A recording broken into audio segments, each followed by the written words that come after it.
Chapter 25. Before that, let's check the surrounding first. Jongnam shook his head and turned away. He had to make sure that he was ready to avoid any traps that might activate when he opened the door. Knowing his Sahyong, he was sure that the old man would have traps if anyone other than himself tried to enter. That man was one careful bastard. I don't see anything strange. Chomyoung's gaze was drawn to a hole at the top of the corridor. It seemed to confirm that some device that should have been there was missing. It was a hole big enough to fit a child's fist, and it wasn't just one. There were dozens of these holes, separated a fixed distance apart from each other at regular intervals. Originally, there must have been lights placed there. This hallway should have been a brightly shining one, not a dark hallway like now. Each time the sect ran low on money, they must have taken and sold another lantern to cover their growing debts. The corridor steadily dimmed and lost its light with each challenge they faced. What was the sect leader thinking as he looked at the dark hallway each time he entered? Was Mount Hua's hope fading with every light sold? Did he feel that as this corridor's light gradually faded, another path for Mount Hua's revival would be severed? Chomyoung scratched his head. It would have been better not to see this. Heavy. So heavy. He knew it because he wasn't stupid. Although the sect leader and the Sasuks never let the weight of their burdens show, Chomyoung could still guess how they felt. Everyone likely had trouble even sleeping properly. The weight of Mount Hua's declining name gradually rotting away during their generation weighed heavily on their minds. And they must have been under this kind of pressure all their lives. It's unfair. It wouldn't be enough to do something alone. In fact, it was true that Chomyoung alone had raised the name and reputation of Mount Hua back when he was known as the Plum Blossom Sword Saint. But even then, the glory of Mount Hua had echoed in the ears of the people long before Chomyoung's time. Chomyoung clicked his tongue and moved to the door. He was done sitting around complaining. Now it was time to try and open the door. But how do I open this? Chomyoung tilted his head. There was no handle for the door. The long dividing line in the middle was what made him guess that it was a door. Without that line, it would simply be a wall. And what are these lines? A long split in the center was a sign of the door interlocking. Then what about those jumbled horizontal and vertical lines? It looked as if someone had used the wall to practice their swordsmanship. Is this really a door? Chomyoung, who placed his hand on the unknown wall or door, quietly infused his energy into it, but he soon let go of it and backed off. Insane! The energy wouldn't enter. With an ordinary wall, such a thing couldn't happen, which meant that there was something behind this door. 1,000-year-old cold iron. At least an inch thick too. All the money must have gone to this. It must have been incredibly expensive to bring in that precious piece of iron and use it as a warehouse door. That's why the sect leader couldn't even think of opening it. This was the best metal in the world. A sword, forged from this ore, would be a treasured blade, while an armor made of this material would turn into a priceless garment with impenetrable defense. It's a rare treasure that holds far more value than gold at the same weight. So how was a warehouse made of such a material? Depending on what you think, it may seem foolish. However, just from this act alone, you can gaze into the sect leader's personality, to use such an expensive metal like this. But Chomyoung could understand why the sect leader couldn't open this place. 1,000-year-old cold iron was the most rigid metal in the world. Even Chomyoung wouldn't be able to cut it. If such metal was an inch thick, it would take Chomyoung at his peak in the past, utilizing all his techniques to cut through it all. So if he wanted to cut this now, he would have to be the best swordsman in the world or bring someone equally strong. But would such an expert just kindly open the door to the treasury and walk away without touching the contents inside? Absolutely not. A toothless Mount Hua would be easy to exploit, and those with power will take away what they want without any consideration for Mount Hua. Mount Hua could face absolute destruction if robbers and outsiders were clumsily asked for help. The Jangwon's choice wasn't wrong. Calling in a master to avoid the immediate downfall would be like calling in a tiger to avoid the wolf. What is inside the warehouse is essential, but even the material it is made of could attract calamity. Items that could bring in thousands of gold would incite thievery if the information was made public. The problem is, even I can't cut it. Chomyoung's face distorted slightly. If it was him from the past, He could even cut it open with his bare hands as he reached the peak of the sword in the past. Never mind. He put aside all thoughts of his past life. Chongmyung looked at the patterns on the wall. This was a door, and as his Sahyung could enter and come out, there had to be a way to open it. His Sahyung wasn't stronger than Chongmyung, so his method would be, This is 24 plum blossom sword technique? The pattern on the wall. No, it was from a sword. Some of the patterns resembled the 24 plum blossom sword technique, and once a clue was found, the other patterns could be recognized as well.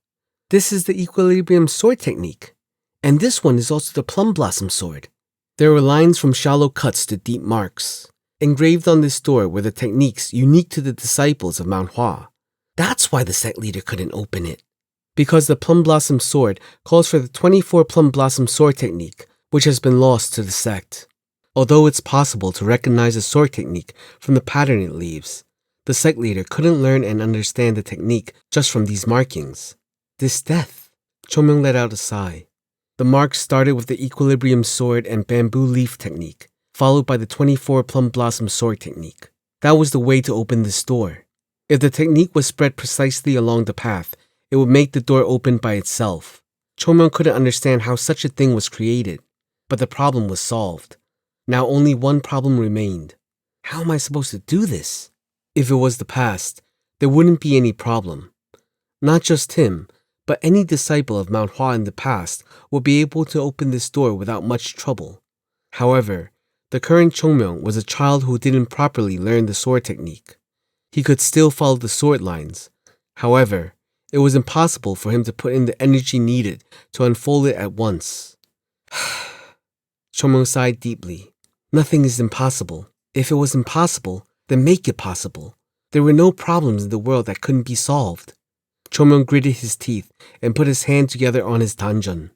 I really don't want to do this. He didn't want to resort to this. He didn't want to overdo it, but this was the only method left that he could think of. I think I'll end up needing to recuperate for about a month. Chongmyung thought and then used his strength to tap into his innate ki, located in the deepest part of his danjeon, the true internal ki, the power that every human has since birth. It was different from the inner ki trained through cultivation. Even if your ki is used up or vanishes, the person wouldn't die. Although they would feel a great sense of helplessness and weakness, it wouldn't interfere with their life. This is because this ki is artificially cultivated by people. However, the true internal ki is different. Humans who lose their true internal ki can no longer sustain their life. In other words, it can be said that the true internal ki is vital for human life. Those who have reached the peak of martial arts can use the true internal ki as their own strength. However, the true internal ki exists to sustain life. A price must be paid to utilize its power. Excessive consumption of it would result in death. Even if cautiously consumed, the energy will be significantly damaged, and one wouldn't be able to lead a normal life for several months. I'm going to use a little. Right, just a little. Wouldn't it be meaningless if Chongmyung died before he saved Mount Hua? Right now, Chongmyung was probably the most crucial figure hidden within Mount Hua. Tap. Stimulate the true internal ki. Make sure not to bring out too much, just enough to use. The true internal ki, roused from its slumber, began to rage. It was then pushed into the danjeon. It's a little more than I thought. Chongmyung blew away his thoughts and grabbed the sword.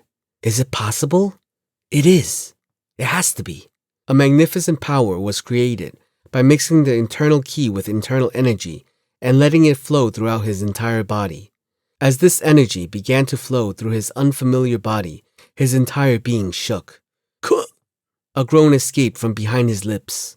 A terrible pain that made Chongmyung doubt his mind. Just once. I need to do it just once. A black-purple color began to form on his fingertips. He didn't learn martial arts in this life.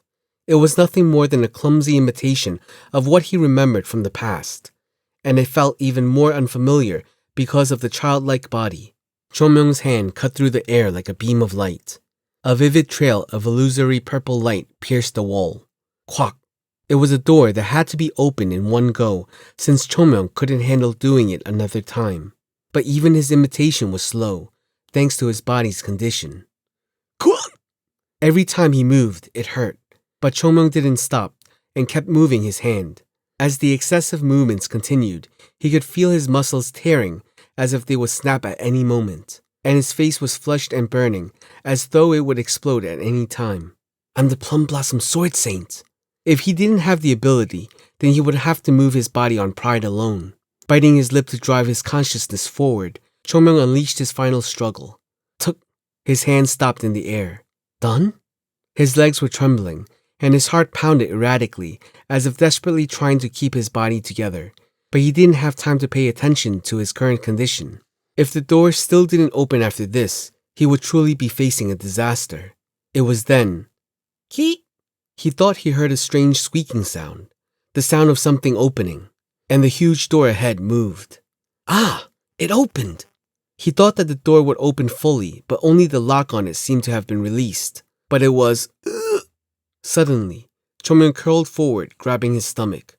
Blood poured out of his small mouth. It came out with a force that couldn't be swallowed back. Ugh! He wiped his lips with his sleeve. It seemed that his body was injured more than he thought. If this was the case, he would have to take at least 2 months' rest for his internal injuries to recover. Reviving Mount Hua is horrifyingly tough. Chongmyung spit out the blood remaining in his mouth and pitifully pushed the door open in a disgraceful way using the little might he had left. Geek! The door, sealed for ages, finally opened wide from side to side. Now, shall I check what Sahyong was hiding? With a cunning smile, Chongmyung confidently walked into the warehouse.